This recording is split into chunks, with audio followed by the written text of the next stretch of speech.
I'm on that night owl status. You know how I do it. It's your motherfucking boy DNA here to give you, artists out there, some performing tips.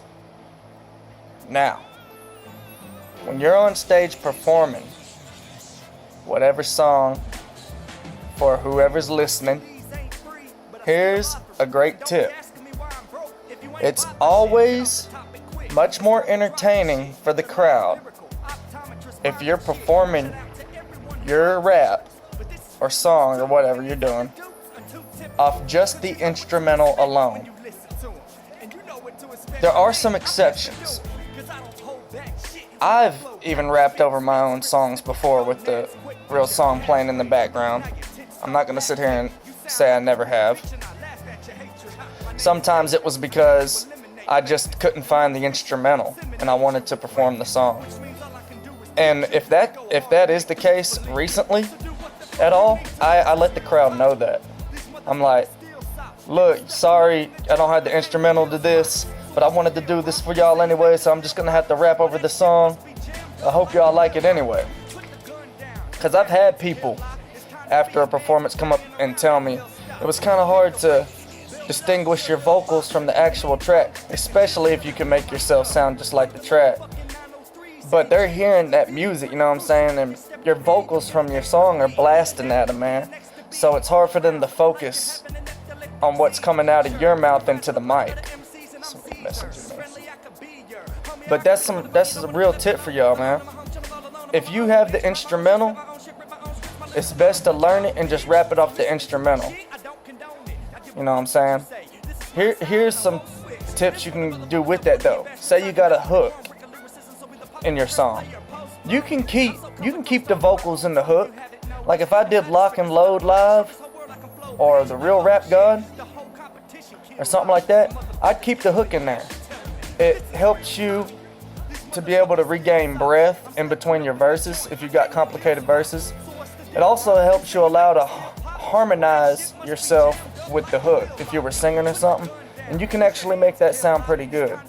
Sometimes you might just want to take a swig of water or bob your head and just do parts of it, you know, and let the hook play to get ready for your next verse and stuff like that.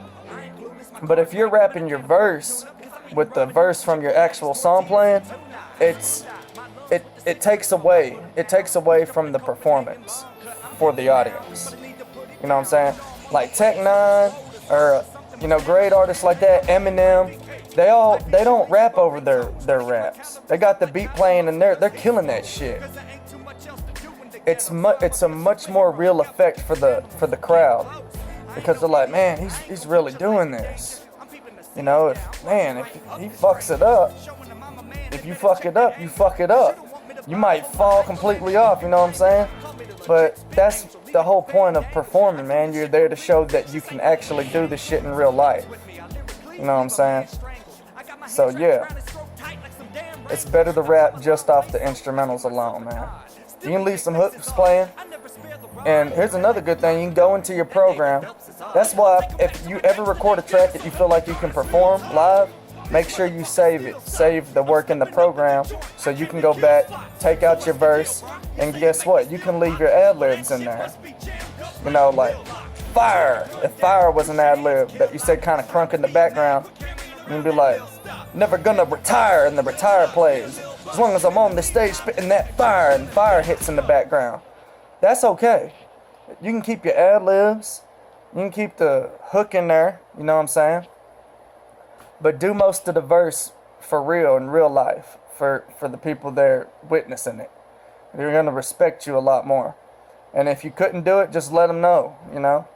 Like, sorry, I couldn't find the beat for this. Because there's been shows where I've rapped off the beat for like 2 tracks. And then one time I performed my Nightbreed verse. And I didn't have the instrumental to that. But I had it down at the time and I wanted to do it. And I wrecked that bitch. I wrecked Nightbreed over my vocals, and I thought I did a good job. But yet, when I got off stage, I had somebody tell me, somebody actually told me, man, it's too bad you didn't just have the instrumental for that, because, you know, it was kind of hard to hear you chopping it in the song as well, but, you know, I could tell you were doing it. But I really took that as a tip and took that into effect, man. And that's why I'm just letting y'all know. If you're upcoming and, you know, performing, and maybe something might be too complicated for you to do live, pick another song. You know, doesn't have to be something, a chopper verse, doesn't have to be something too complicated. I'm always known for setting myself up with extreme complicated performances. And one time, I'll tell you a story. One time, I picked like 5, I hope we got time here. I picked 5 hard, fast rap verses from like 5 different songs, and I piled them all on top of each other. This was when I was like young, 18, and that wasn't the instrument. It might have been, I can't remember. Yeah, I think it was just the instrumental. It was, and I remembered like 5 hard, fast rap verses in a row. When I was up there, man, my heart started losing control. Started beating too fast. You know, like, I overexerted myself, and I had to hand the mic to the woman DJ who was doing her best but was a fill-in and wasn't having the volumes right. It was a bad night. It was a bad night. I had to hand the mic to the lady, walk off stage through the fucking crowd, feeling like I'm having a heart attack, go to the back of the club where the pool tables were and lie on my back and try to get my heart rate to slow down, man. That was just a real experience that I've been through. You know what I'm saying? That shit can happen. So it's always good to practice, man. Practice weeks ahead of time before your performance. Every day, spit your verse to where you got it down, of course. And always remember, the microphone is designed to amplify your voice. But when you're on stage and you got all those people looking at you, it's easy to get amped up. Way more than you would in your room by yourself, or way more than you would recording it or spitting it just for a few friends. You're going to get that real excited feeling because everybody's there, and your mind's going to tell you, man, I'm rapping for like 50 to 100 people or whatever. I need to get crunk. Next thing you know, you're performing it crunker than you ever have before, and you overexert yourself, and you can't. So my camera died on me when I was on my last part 1 of the performance tips. So this is part 2. So if you're watching part 2, go back to part 1, because I was almost done or whatever, but I ran out of space, so I cleared some space up. But what I was saying at the end of part 1 was that always remember that the microphone is designed to amplify your voice for you. You know, and I was saying how when you're standing in front of the crowd, you know what I'm saying, you got all those people watching you and you're hearing your track blaring probably louder than you've ever heard it before, it's real easy to get amped up, and your mind's telling you to rap as crunk and as loud as that beat's playing, and you see all those people, and it makes you get real loud and use more energy. And next thing you know, you're overexerting yourself, and you can barely rap. You're taking huge breaths. It sounds like you're struggling, you know, and you don't want to be struggling up there, because the microphone is designed to make you loud. So try to remember that. You know, and if you know you got 3 songs and you're on your first song and you come in that bitch, depends on how in shape you are. You know what I'm saying? Like, a good example, Eminem, when people used to make documentaries or talk about him or whatever, I heard on one show they said, you know, but through his drug problems, he now has the athletic ability of a modern day boxer. And that shit's true. That motherfucker's hella in shape to get up there and there they go, packing stadiums and shady spits his flow. Nuts they go, macadamium, they go so ballistic blow. And that motherfucker's crunk as fuck. Him, Tech 9 are just 2 really good examples of super energetic, in shape, crunk people who can actually do their shit super fucking crunk, song after song after song. But not everybody is in shape like that, and you may think you are until you're on that damn stage. You can rap that shit in your bedroom all day, in your car all day, to a few friends all day, to yourself all day. But it's different when you get on stage, man, I'm telling you. So don't go in there too crunk. Pace yourself, you know what I'm saying? Pace yourself, because it's better to make it through your songs and not feel overexerted. And it just feels great when you get done with the performance and you just felt like you did a good job, man, you know, and it wasn't difficult for you. Excuse me. So yeah, man, that's some tips. you know, talk to the people too when you're up there. Talk to them, you know. When I started performing, I didn't even say shit. Just be like, DNA, come to the stage. I get the mic, I wouldn't say shit. Just fucking the beat starts playing, I might be like, yeah, what's up?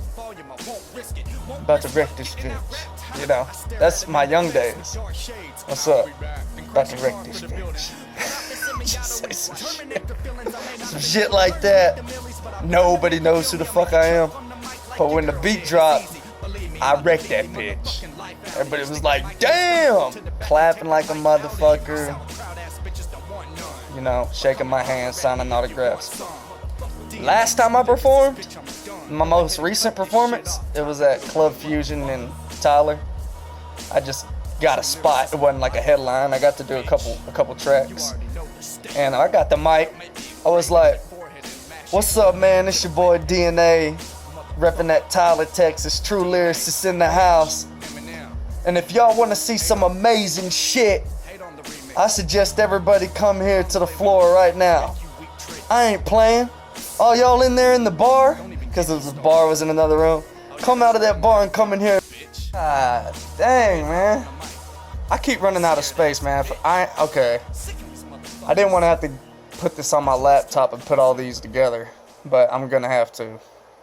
Because I'm not going to be putting up 3 videos at once talking about, this is part 3. If you haven't seen part 3, go back to part 2. And you ain't seen part 2, start at part 1. But anyway, yeah, I was saying, y'all in that bar, come out of that bar, come in this bitch right now, because I'm about to do some amazing shit. I ain't playing. Then when I got done with the first track, I was like, yeah, I told you. You know. And I let people know, man, because shit, man, I know what the fuck I'm about to do. I'm trying to let people know, too. It is what it is. And anyway, yeah, man. Some performance tips. Another good tip is, it's always a good time to sell some CDs, man. Even if you ain't got that much time and you can only burn 10 of those bitches. You know, or 5, it doesn't matter. With your one little laptop or whatever you got, try to burn yourself at least 10 of them bitches, because if you sell all 10 of them for $5, that's $50. Hell, that's pretty damn good. Because after somebody sees you performing and you do a good job, and you say, I brought some CDs in here with me, I autographed them. I didn't have time to print up many of them, but I autographed them, and they're for $5 each. Got this many tracks on them or whatever. People will buy your CD after they see you perform. I've sold a lot of CDs like that. So yeah, and always be sure to be like, make sure y'all add me on YouTube, DNA True Lyricist. That's my channel. Or add me on Facebook, because people who never heard you before, you want to send them away knowing how they can find you again, instead of just, hey man, you should have been at Club Fusion last night. There was this white dude in there. I think his name was DNA. He was rapping, man. He killed that bitch. He slaughtered that shit, man. He was the dopest motherfucker in there. Really? Damn. That's what's up. Yeah, but it'd be better to be like, yeah, he told me what his YouTube was too. Check it out. Look at this motherfucker. Next thing you know, they peeping you. They showing you to someone else, man. That's how you gain a fan base. I'm on that night owl status. You know how I do it.